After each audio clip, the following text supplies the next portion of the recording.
Welcome one and all to the Cine Geeks podcast, where movies, TV, and all things geek collide. I'm Angela, still joined by my co-host Troy. Hey everyone, thanks for coming back to the podcast. For today's episode, we'll be talking about the newest big release out in cinemas now, Transformers 1, directed by Josh Cooley, written by Eric Pearson, Andrew Barrer, and Gabriel Ferrari, starring Chris Hemsworth, Brian Tyree Henry, Scarlett Johansson, and Keegan-Michael Key. Yes, but before we continue, we would like to remind everyone who hasn't done so to please follow our podcast wherever you listen to podcasts like Spotify, Apple Podcasts, and YouTube. Don't forget to follow us on Instagram, TikTok, Facebook, Threads, and Letterboxd, and X, aka Twitter, so you can join in on the fun. Also, visit our website, www.cinegeekspod.com, for the latest in movie and TV news and reviews. And send us your questions, suggestions, and feedback to our email address, cinegeekspod@gmail.com. And please join us on our Facebook group called the Cinegeeks PHHQ. There, you can interact with us and your fellow Cinegeeks, as well as possibly win swag and tickets to the, again, newest releases in cinemas. Okay, so without any further ado, let's go ahead and talk about our movie for this episode, Transformers 1.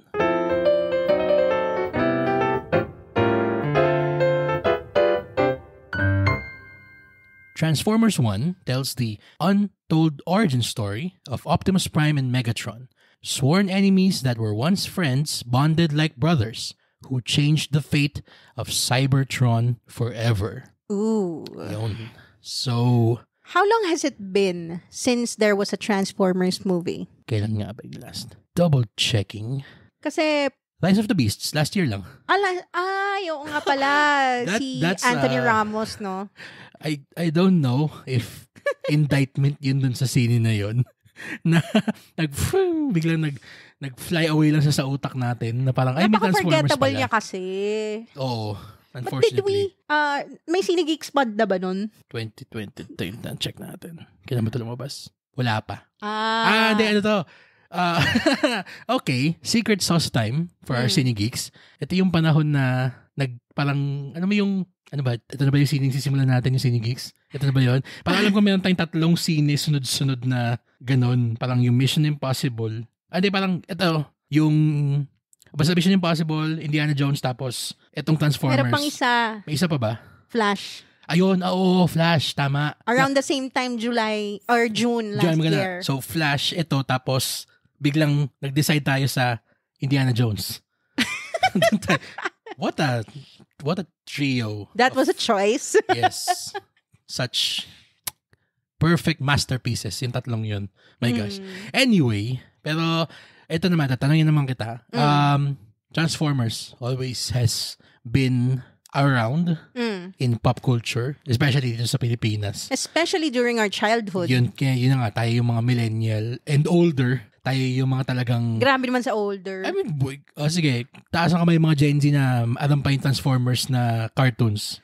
Kung sa bagay. Fan na kaya sila nung mga Shia Transformers? Yung Shia pwedeng bata na sila na, mga 6-7 years old na yung mga Gen Z nung lumabas yung... Anong year ba yun? 2006. Oh, so 6 years old nga. Yung mga ganon. So, etong Transformers, and we'll get to in detail mamaya-maya, pero just setting it up, this skews more towards the cartoons na Transformers. Exactly. Kesa yung doon sa Michael Bay Transformers. Yan. Pero, yun na, let's start the discussion. Ange, what did you think of Transformers 1? Yun nga, like you said, I really associate the Transformers brand with animation. So, in a way, I mean, this may be an unpopular opinion. Hindi ako fan nung live action. I did not follow religiously yung mga movies ni Michael Bay, yung starring Shia. Hindi ko siya kabisado. Although I know na John Hamm was also there. Ano ba siya? Talaga ba? O parang na-confuse ko lang siya sa Top Gun. Top Gun. Ano siya sa Top Gun din? Hindi. Si Timothy Olyphant yata or si Josh Si Josh Duhamel. Yan. Magkamukha kasi sila. Kakapeg sila. Anyway, so yun nga, I really associate it more dun sa animation. Yung talagang cartoons na pinapanood natin ng bata pa tayo. So, parang wala namang millennial na hindi nakakakilala kay Optimum Pride. Shout out to our movie buddy, Ian Lee. Mga sinihan buddies. Australia, yes. Sup, man? And Megatron or Negatron. Mga sikat sa Twitter. Okay, sige. Shout out kay Mark. Okay. Anyways, ayun nga. So, ito yung parang revisiting that, parang wide-eyed kid na naging fan nung animated Transformers. Kasi, ngayon lang ulit, no? Nagkaroon ng movie na animated na Transformers sa buong franchise. I mean, since yung unang-una, which was, let me double check. Oh, yung ano pa? Wait, ang hirap hanapin sa Wikipedia. Kasi ang daming, may Transformers film series. So, yung consider doon is yung Michael Bay na. Okay, let's just talk about the movies. Pero, sige. Sorry, nangangatim yung mga ating utak ko doon eh. Kapag hindi natin na banggit yun eh. Okay, sige. Yun, animated series. Found it. 1986. Since 1986, ngayon pa lang ulit nagkaroon ng Transformers animated? Yeah. So, following this, Transformers the movie, yung series na, di ba? Yeah, oo. Na yung napanood natin ng 90s. I think so. I'm sorry. Hindi din kasi ako masyadong sumunod dun sa... Sige. Sige, please enlighten us sa mga Super Transformers fans. Please, talaga. Comment us and educate us, please. Please. Let us know kung nauna ba yung comics, yung animated series na lumalabas sa Channel 5 in the mid-90s. Kung nauna ba siya dun sa ABC5? Oo, dun sa 1986 na film or other way around. Pero sorry, please continue. So, yon, parang this brought back that same magic for me. Kasi I've always, para sa akin it was always meant to be an animated thing. Mas believable siya as animated kesa sa live action. For me, except Bumblebee. Nagustuhan ko yung Bumblebee. And I really loved this one. I really loved this Transformers one. Kasi I was not expecting too much. Kasi nga, parang sobra ng you beat that horse so many times. And ang daming mga nag-flop na. Especially the one we're just talking about kanina, yung last year. Diba? I forgot about a Transformers movie that came out last year. Kaya, I was dismissing this when I first saw the trailer. Na parang, okay, meron na namang Transformers. But, boy, was I surprised. Oh, grabe. And I was pleasantly surprised and proven wrong. Yes. Ikaw, I know you have a lot of thoughts about... I'll let you... sige na, bumula na yung bibig mo. Go. In 3, 2, 1. Hindi naman ako din super fan ng Transformers. I know them casually, yung IP. Kasi syempre, lalo na sa generation natin, sinong bata yung hindi nakakaalam ng Transformers? Diba? Especially since na-reinforce nung 2006 na unang Michael Bay Transformers film, yung knowledge natin about it. And ako naman yung mileage ko doon sa mga Michael Bay films. The first one, for all its faults, is a flawed thrill ride. Talaga. Isa pa rin siya sa mga sobrang enjoy panoorin. Kung, kung buhay pa sana yung cable, may HBO. Para siyang, isa siya doon sa mga movies na pag lumabas, sige, tara game. Play mo in the background. Hindi naman play background. Nag-channel surf ka, bumagsak ka sa HBO, tapos nakita mong Transformers na una. Sige, go. Hindi siya offensive sa sa intelligence mong panoorin. Ang problema lang kasi, simula na sa Revenge of the Fallen, hanggang Dark of the Moon, medyo para siyang naging chore na siya panoorin. Yung Revenge of the Fallen kasi, sobrang nonsensical nung kwento. Okay. Tapos yung Dark of the Moon naman, ito naalala ko nung 2011, nagising ako ng maaga, bago ako pumasok ng opisina. Nasa call center pa ako nun. Tapos, dumiretso ako ng MOA.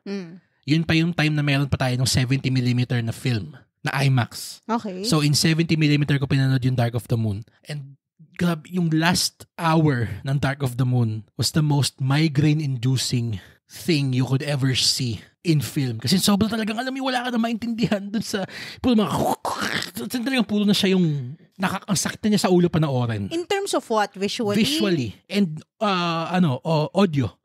Ano na siya, it's an assault on the senses.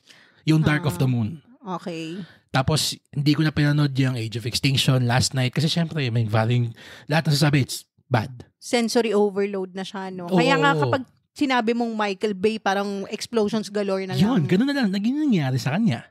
Tapos, buti na lang tong sa Bumblebee, tama ka dun, you said na it's one of the best kasi it went back to what made it fun. The story. Yung story niya. And, yung intro niya, doon sa Bumblebee, na yung Battle for Cybertron. Diba? Nung lumalabas yun, ang dami nagsabi na parang, uy, sana ito na lang yung scene Yung simula nung Bumblebee. And segueing that to Transformers 1, the people who said na sana yung simula ng Bumblebee was a movie, we have Transformers 1. That's it. This is it. This is the best Transformers film Would you say na since the 86 animated film. Oh. Talaga. Would you say na this is the battle for Cybertron o origin story lang talaga nung dalawa nating Transformer Titans? Hindi pa origin story pa lang to And nakakatuwa kasi anytime you hear na parang films are gonna try to make an origin story of something, it's going to be so, what's the term? Forced, for the lack of a better term. Or too self-serious, ganun. Parang Furiosa. Actually, mas may term nung mid-2000s na mas para siyang Batman Begins. Yung ganong template. Okay. Na parang lagi dapat mayroong origin story na sobrang brooding na hindi maintindihan. It worked for Batman because Batman is a brooding character. Okay. Oo, and Christopher Nolan is Christopher Nolan. Pero kasi, yun yung maling tinake na lesson nung mga gumagawa ng sine na ganito in the mid-2000s na every origin story has to be a dark and brooding tale. Yeah. Remember Superman? Exactly.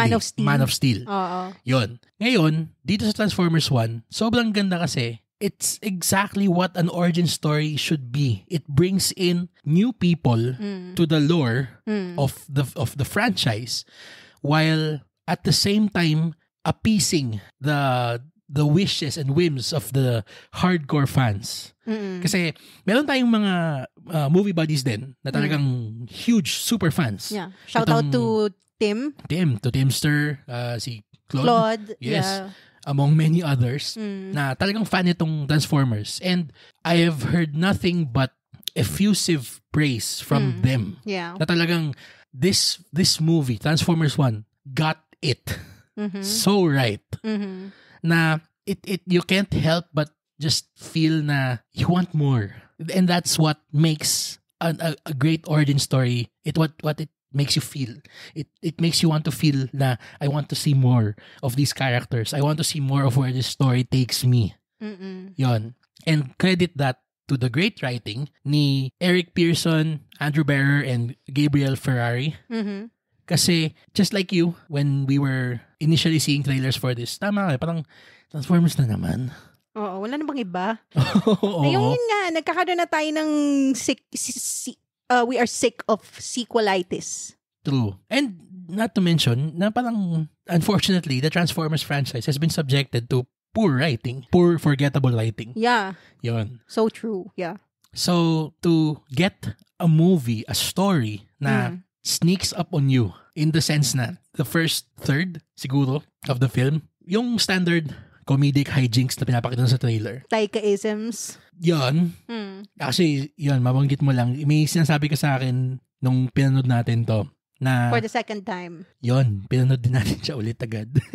After just one day. Oo, kasi sobrang ganun siya kaganda.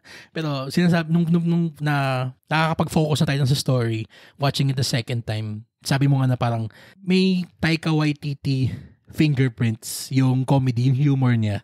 Or maybe because Chris Hemsworth had a hand in writing. Or meron siyang mga improv and we know na Taika and Chris's humor is pretty much the same. Yeah. Oo, pwede din. Pwedeng nag-rub off na yung influence ni Taika sa kay Chris Hemsworth.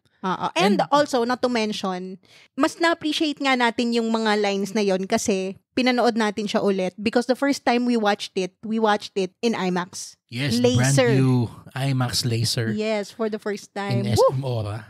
So, yun yung buena mano. Nabinyagan natin yung bagong laser na projector sa Aura. Mhm. Yan. And yeah, just going back to the writing, I think it had the perfect balance of depth and levity. Mhm. Yes. And yung depth, yung lalim ng kwento, it's not what you expect from a film like this. Talaga. There are allegories for, I would say, ako personally, parang fight for civil rights in this film. 'Di ba? I mean, nung biglang nag-click sa akin yung kwento nung kung ano yung pinaka-central na conflict ni Orion Pax pa, tsaka ni B-15? D16. D16, sorry. Si D16. Yung pinaka parang main na kung saan sila nagbabutt heads. Silang dalawa. Core conflict nila. Yung dalawa, oo. Parang, okay, wow, this is way more mature than a usual May lalim cartoon should have. Oo. And also, makikita mo na talagang meron silang opposite ideologies. It's parang their circumstance before the main conflict arises. That's why they became friends. Pero nung nalagay na sila dun sa position where they have to choose what to do with the information they get, dun mo na makikita yung difference nila in principle. Oo. And napaka-core niya dun sa pagkatao. And it actually parang recontextualizes the entire Transformers franchise for me. Oo. And it's funny kasi some people will definitely say na inserting that kind of parang real-world mirroring of events or whatever doon sa sine feels forced. Pero the more you think about it, the more the story actually makes sense within the context of the universe itself. And may isa pa tayong sinabi nung una nating na ang ganda nung parang yung difference ni Orion Pax tsaka ni D16. Yeah. Na para silang si Martin Luther King tsaka si Malcolm X. Parang ganun yung pagiging opposites nilang dalawa. Talagang polar opposites sila when it comes to principle and Oo, pero meron silang iisang goal.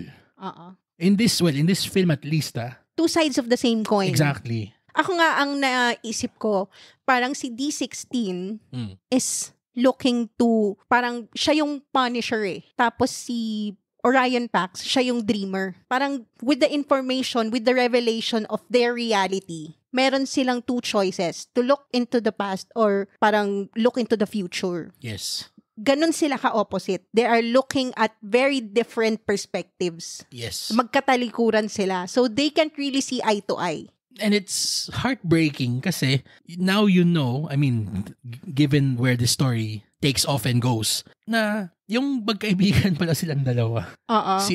Now si Optimus Prime tsaka si Megatron. And grabe yung pagkaka-develop ng friendship nila in the earlier parts of the film. Na talagang you would buy that these two, even if the one on the one end, si D16 is somewhat of a hothead. Tapos itong si Orion Pax is carefree. Masyadong, parang walang pakialam sa bagay-bagay. And yet when it comes down to brass tacks, dun lumalabas yung quote-unquote pagkatao nila eh. Pero hindi mo sila mafo-fault eh for where their quote-unquote humanity takes them in how they receive pivotal information dun sa second act ng sine. Exactly. And you know what? I understood finally bakit iconic tong dalawang rivalry na to or dalawang nemesis na characters. Tama. Kasi one more iconic pairs na pwede kong i-compare sa kanila is Professor X and Magneto. Yun. Parang ganon. Saktong-sakto. Or si T'Challa and Killmonger. Yeah, actually may shades nga ng Black Panther yung yung scene na to eh. The first one Oh, and by the way, Brian Tyree Henry. That's, now speaking of the actors, the voice actors, I mean, everybody, galing. Sobrang galing. A-game talaga. A-game. People might write off yung kay Chris Hemsworth na parang, na naman, jokey na naman tayo. Kakagaling na natin sa Love and Thunder. Dito si seryosohin. Sa Furiosa siya galing. Yun yung true. Ibang level naman yun eh. Oo, deranged naman yun. Oo. Yes, deranged na. Pero yung, kung yun yung parang frame of mind mo na sobrang hindi mo mabili na kayang maging sobrang mature na mag-portray ng role ni Hemsworth because of his recent filmography. It's funny. It's a Transformers animated film that personally made me parang realize na, hey, this guy has acting chops even if voice lang gamit. And there's a part here yung may speech siya. Oo. Medyo Sobrang affecting, no? Nung pinanood natin siya the second time, naluha nga ako kanina. Na-teary-eyed ka. Oo, kasi walang sobrang ganun siya. Yes! Yes, Optimus Prime. Woo! Parang I have a dream. Parang siyang ganun yung, I mean, of course, not putting it there, not leveling it, pero parang ganun siya ka stirring. Yeah. I agree. Somewhat. True. And you know what? Siya pa lang yung second voice ni Optimus Prime in the history of Transformers. Talaga ba? Please correct me if I'm wrong. Pero Yun pa. Sige. you can check. I think, hindi ko alam kung sa movies lang baka sa movies lang. Sa movies, yes. Kasi may dalawang iba, including Michael Dorn, Worf. Pero, I am not a merry man. pero apparently for commercials lang siya. Tapos may isang name si Eric Edwards ba to? Or Ewards? Nakapula siya sa Wikipedia. Is for, I think this is a video game, yung Cyber Missions. Pero for films, other toys, and video games, Peter Cullen. So, siya pa lang yung sumunod na English voice actor ni Optimus Prime. Kasi may mga Japanese din. Yes. Si naman? Si D16 aka Megatron. Kumusta naman siya? Oo. He really reminded me of Paperboy. Especially kapag nagre-rage si Paperboy. A shout out to Atlanta fans. Woo! Yeah! Paperboy. Yung pag talagang busit na si Brian Tyree Henry. Kala ko mag-freestyle siya bigla. Paperboy. Mag-rap bigla si Megatron. So, pero sino ang galing niya talaga. So, sino dito? Si Donald Glover, tama ba? Oo. Si Childish Gambino, Siyempre si Optimus Bumblebee. Prime. Si Bumblebee ba? Oo, siya yung... Si Lakeith. Ay, hindi. Si Lakeith pala si B. Si B. Oo. Siya yung sobrang wild card. Si Childish Gambino, si Optimus Prime. Oo, siya yung straight man. Okay. Sorry, go. Continue. Scarlett Johansson, I did not recognize her voice. Kasi parang, I told you this during the second time that we watched it. Kasi we watched it in Dolby Atmos. So, mas richer yung mas malinaw na yung dialogue. Yeah. I noticed, same with John Hamm, portraying, voicing Sentinel Prime. Yes. Parang there is a bright tone that they incorporated in their voice. Kumbaga parang mas light yung register. Mas mataas yung register. Yes. Sa higher register than their normal voice. Kasi, of course, I know John Hamm, hindi naman yun yung normal speaking voice niya sa Mad Men. Oo nga. Actually, nung buong first viewing natin, nung premiere, siyempre, sino itong boses ni Sentinel Prime? Sounds so familiar. Ano yung nangangat yung utak ko the whole time? Parang, familiar na ba? John Hamm? Hello? Asan yung register niya, yung timbre ng boses niya na Don Draper? Parang nawala. Parang mas John Hamm sa 30 Rock. Okay. Yeah. Oo. If you know, you know. If you know, you know. Okay, anyway. And Scarlett Johansson as well. Parang yung boses niya sa Sing. Yeah. That checks out. Pero hindi yung boses niya as Black Widow. Hindi. Although, pero, yan. Meron siyang mga Black Widowisms. Oo, yan. Okay. Dun sa mga ibang choreography ng character niya, si Elita 1. Sabi ko, parang familiar tong move na to. Yung parang tackle niya. Yung yung head leg scissors niya. Oh, head scissors. Sabi ko, leg scissors na. Di ba yan yung move ni Black Widow? Yung parang lagi yung tatalon siya tapos ipipilipit niya yung legs niya dun sa ulo ng kalaban niya. Tapos bigla niyang i-flip ng papaliktad. Parang gano'n. Yeah. May ang daming mga meta references dun sa ibang mga especially kay Keegan. One of his friends dun sa kanyang bunk. Yes, let's finally get... natin yan? I-save natin yan for people to experience Pero themselves. when you hear it, you'll know. Ito na lang. Kung fan ka ng Key and Peele, when you hear that joke, don't be afraid to let out a loud guffaw. Parang, I know that reference. Kaya talaga nung, parang ako feeling ko ako lang atay natawa nun. Hindi, alam mo, Nung minasabi na parang, this is my friends. De toot, tsaka si toot. Nung sinabi niya parang, we know that reference. Na Leo DiCaprio. Diyos ko. Pero yun, speaking of Keegan Michael Key, it's funny. Actually, yun na nga, even that is quote-unquote parang a meta aspect of Bumblebee's character. Kasi syempre, we know that Bumblebee is a mute transformer who only speaks via his radio. Pero doon na lang yun sa Alam ko, kahit sa Bumblebee, ni Hailey Steinfeld. Sa Bumblebee, pero before kahit sa kahit sa Shia. Ganun ba? Yes. Oh, like I said, I did not watch those movies. Yun. So, radyo lang yung nga. So, ang dami dito mga jokes referencing to making Bumblebee shut the hell up kasi talaga hindi siya tumitigil dito. Para siyang transformer with a mouth. Putak ng putak, walang tigil yung bibig. Diyos ko, Mariosep. Pero it's very Keegan. Pero Keegan, so super Keegan. Kaya nakakatuwa. Hindi siya nakaka-great. Nakakatuwa siya. And I love that Keegan, as a voice actor, a very prolific voice actor, iba-iba yung mga personalities na nilalagay niya. Kasi he was also Toad. Saan? Sa Super Mario. Ayun nga, no? Pero iba nga yung personality na nilagay niya doon, di ba? It's not the same thing every time. Para, Kevin Hart. Na every time he voices okay. characters, it's just the same every time. Pero nakakatawa yung dito kay Bumblebee or paano niya pala dito, B127 or aka Badasatron. Badasatron, also pronounced as Badasatron. Gusto ko yun. May posing yun dapat. Na nakatigil siya dapat. Naka-freeze ka, tapos naka-L yung pababa yung braso mo. So, Badasatron. Lahat nga parang, alam mo, I mean, that was in the trailer, so hindi naman siya spoiler. Pero after the movie, I'm hearing a lot of guys singing. Badasatron. Ang sakit sana. Ay, nako. Pero I think the voice casting in this movie was perfect. Perfect. Even si Scarlett Johansson, yung niya, yung bossy Elita one niya, very bagay sa kanya sa voice niya. At saka I mean, of course, there are a treasure trove of Easter eggs for fans, for longtime fans of the series. Katulad ng may isang lalabas na character dito. We don't wanna spoil who it is. If you wanna check out the Wikipedia page and spoil yourself, sige, fine.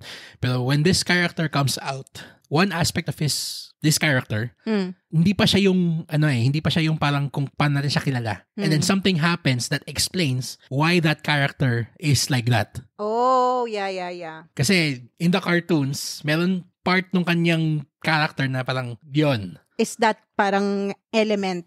Yung element ng character niya. Yung parang quality na yun. Oo. And also, meron pang isa na I have to mention dahil another meta casting. Si Lawrence Fishburne. Si Alpha Trion. Sobrang meta niyan. May sinabi siyang linya dun. Napasigaw ako, it's The Matrix. Ano ba yung kinuwento niya? Yun. The Matrix of Leadership. Sabi niya dun, sige, sabihin ko na. Basta yung sabi niya, now you know the truth. More views. Actually, yun nga yung character niya na parang dojo. Sequence. Si Alpha Trion. This movie is a boatload of fun. Talaga. A boatload of references. And a boatload of... Pero hindi siya yung titigil yung sine para mag-reference It's not Deadpool and Wolverine level of reference. Naman yun. I mean, it's cameo the movie. It's reference the movie. We have to accept it's that. It's Deadpool. And we enjoyed it as it is. Pero, ang ganda nga, tama, what you said, you're right in saying na, buti na lang hindi niya tinake yung route na ganun. Na the movie just screeches to a halt to say, uy, alam niyo, no? Hindi, ganun siya. Sobrang niyang ang elegante nung flow nung kwento. You don't feel the runtime. Actually, pag natapos nga yung scene, parang, tapos na. More, please. And I love na yun nga, yung mga meta references, hindi siya in your face Hindi. Na sobrang, joke, now laugh. Ganon. True. Yeah, I guess that's it. Anything you want to add pa? I can't believe I'm saying this, but I'm looking forward to the next Transformers movie. what timeline are we living in right now? For us to say that. Ako talaga, I can't wait. Pwede siguro Transformers 2 kung ito yung Transformers 1. Sure. Why Parang not? now you see me. Tapos now you see me too, imbes na now you don't. That was a missed opportunity. Yeah. Kainis. Anyway, ako final na lang na, yun na nga na iniisip ko siya habang pauwi tayo kanina from watching it again. It made me want to revisit the franchise and know more about these characters. Para siyang kung gaano ka impactful yung Iron Man ni Downey na una to the greater Marvel franchise. Not just movies, yung comics in general, na parang after that movie came out, everyone was so excited to get to know the characters, comic books, watch the animated stuff, yung mga ganon. And ganito yung level na na-achieve ng Transformers 1. Ako, para sa akin, I can say that. And we can actually, suggest this to our younger fellas na alam mo yung you need to watch this if you want to know or if you want to get in this franchise. Ito yung unang-una yung panoorin. Kasi ito yung pinakamagandang makakapag-introduce sa'yo dun sa world ng Cybertron and the Autobots and the Decepticons. Ayan. Ang ganda din ng retcon nila doon. Yun. Di natin spoil yun. Yung pangalan nila, I mean, we all know that Optimus Prime and the good guys, quote-unquote, are the Autobots. And then Megatron. And then, even yung name ni Megatron. And then yung Decepticons are all explained. Exactly. Yun na na-explain niya lahat ng sobrang elegante. But I don't know lang if it was already revealed kasi like I said, I'm a casual fan. Hindi naman ako super fan. So, pero ngayon ko lang, I was today years old when I learned about the origin of their names. Well, actually, you're 2 days old na. Hindi, we just watched it kanina. We watched it the other day. Yesterday. Night. You're 1 day old. 1 day. No. 1 day old chick. Anyway, so yun. I mean, reveal the rating, please. I guess that's it. Solid A talaga. Hearty A. Run to your nearest cinema, or if you can spring for extra cash, watch this in SM Aura if you're in Manila or in NCR. Kasi sobrang sulit nung IMAX with laser. Ay, grabe yung experience ng laser. Parang live action ba to si? Parang nanonood na robot talaga. And it was also in 3D. Yun pa. So may glasses and level up din yung glasses ng SM Cinema. Mabilis lang na to. Kumusta para sa'yo yung IMAX with laser ni SM? Sobrang ganda. Ganda, no? It really changed my perspective. It changed the game. Pero sobrang ibang klaseng experience. Yeah. If lumabas to nung nasa Deadpool na, yung mga shots na parang bursting out of the screen. Yung lumalabas sa aspect ratio. Oo, ang ganda siguro. Pero grabe yung crisp lines. Yes. And the vivid colors. Tsaka yung audio. Poof, ang linis talaga. Banglase. Grabe. Parang ibang klaseng experience. We watched sa IMAX Laser in Hong Kong ng Dune Part 2. Pero hindi siya 3D. Hindi siya 3D. Walang glasses. Pero ang linaw. Ganun parang yung niya. Ganun yung level niya. Pero parang basta iba. Mas higher level pa siya dahil 3D siya. Oo, true. There were moments na sobrang nalula ako. Actually, yung simula nga nitong scene nito, parang, parang kailangan ko wait, am I actually looking at something real? Medyo nag-short circuit ng konti yung utak ko ng sandali. yung depth perception niya was sobrang seamless. It felt real. It felt like you were in the movie. It felt natural. Yes. Kasi we have experienced yung sobrang nakakahilo eh. God. Don't take me back to that place. Please, no. Also, if you are glasses wearing people like us, sobrang convenient and sobrang snug fit niya. Maganda na yung fit nung salamin sa mga nakasalamin. And you can actually fold the glasses. Yun din ba? Oo. Alright, so yeah, I guess that's it. I guess that's it for our episode talking about Transformers 1. If you have seen the film, please share with us what you thought about it. Or again, yung sinasabi natin kanina na may mga pa-clarify to the huge fans of Transformers out there. Yeah. Please correct us if may mga mali kami. Comment it on our social media accounts or down below on our Spotify episode page. And of course, don't forget to set your players to automatically download our new episodes so you don't miss out on our fun Cinegeek conversations. And while you're at it, give us a 5-star rating on Spotify and Apple Podcasts if you had fun or learned something new during this episode.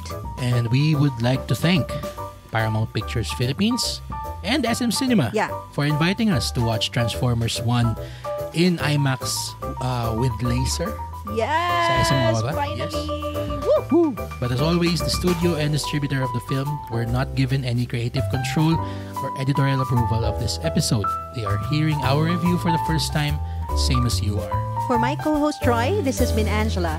Thank you for listening to the Cinegeeks podcast, where movies, TV, and all things geek collide.